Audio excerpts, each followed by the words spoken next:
It was the kind of night where the air felt colder than usual, even for winter. The streets were empty, except for a few lonely souls hurrying to get home. Mark, exhausted from a long day at work, was one of the last passengers waiting at the train station. His train was delayed, and the platform seemed deserted, the dim overhead lights flickering every now and then. He checked his watch, 11:45 p.m. The station had a strange quietness about it, as though it were holding its breath, waiting for something.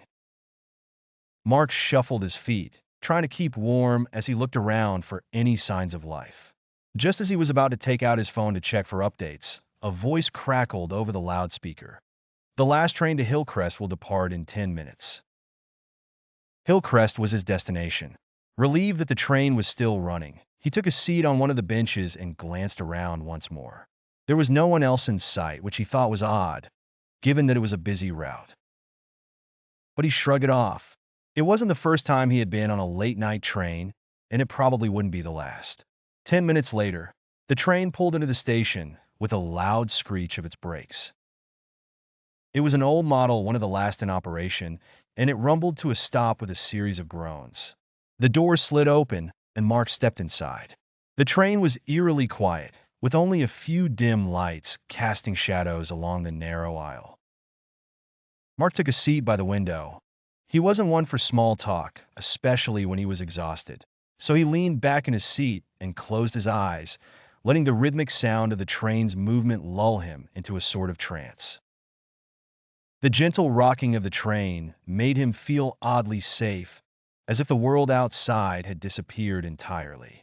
As the train pulled away from the station, Mark heard footsteps in the corridor behind him.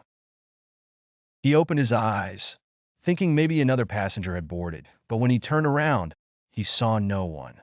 The train was still empty, just as it had been when he entered. He returned his attention to the window, with the streetlights outside blurred into long streaks of yellow.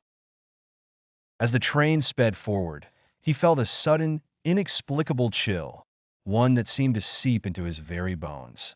He glanced at his breath, expecting to see condensation in the air, but the window was clear.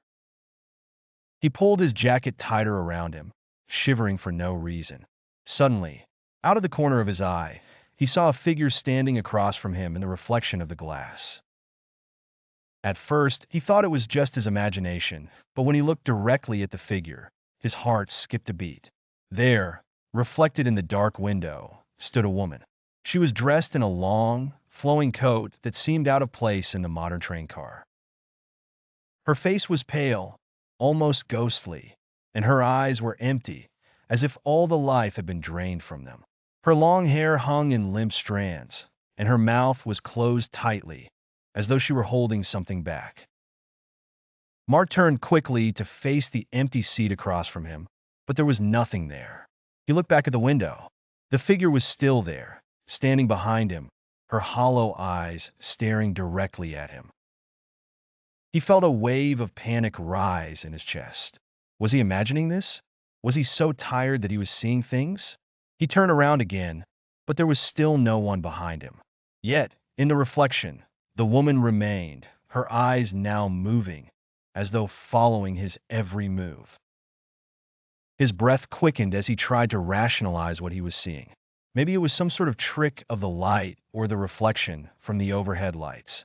But no matter how hard he tried to convince himself, the woman's figure stayed in the reflection, unmoving and lifeless.